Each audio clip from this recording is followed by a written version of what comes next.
नमस्कार, मी मधुज किचनमध्ये आपलं स्वागत करते. आज आपण बनवूया गव्हाची खीर, म्हणजे खपली गव्हाची खीर.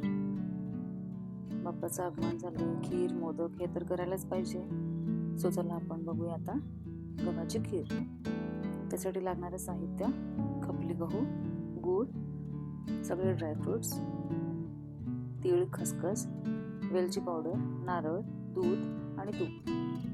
चला तर बघूया पटकन रेसिपी कशी बनवायची.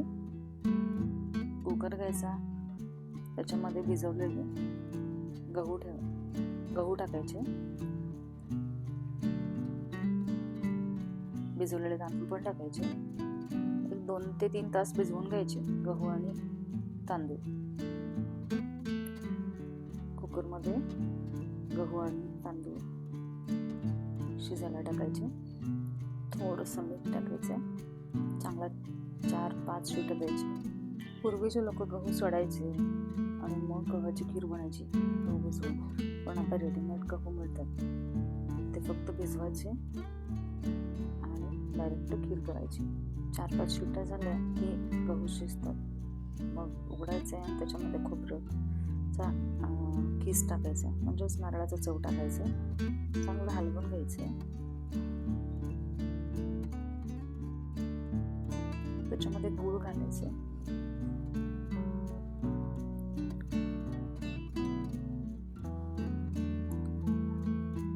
प्रत्येकाच्या चवीप्रमाणे कोणाला गोड कमी लागतं, कोणाला गोड जास्त लागतं, त्याच्याप्रमाणे अंदाजाने गूळ घालायचा.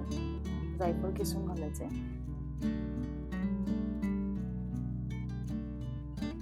तीळ आणि खसखस भाजून घ्यायची.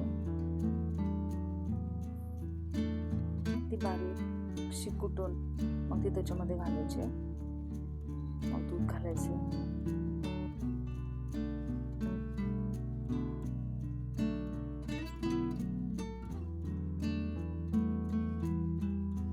आणि चांगली शिजू द्यायची. परत एका छोट्या पॅन मध्ये तूप घालायचे, त्याच्यामध्ये सगळे ड्रायफ्रुट्स घालायचे. ते चांगले भाजले की मग त्या खिरीमध्ये घालायचे. खीर म्हटलं की तूप पाहिजे, म्हणून सगळे ड्रायफ्रुट्स तुपामध्ये भाजायचे आणि ते घालून एकजीव करायचे.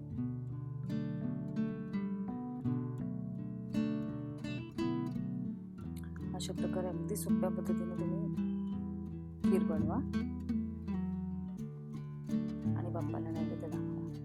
नक्की बनवून बघा, अगदी सोप्या पद्धतीने गव्हाची खीर. आवडली असेल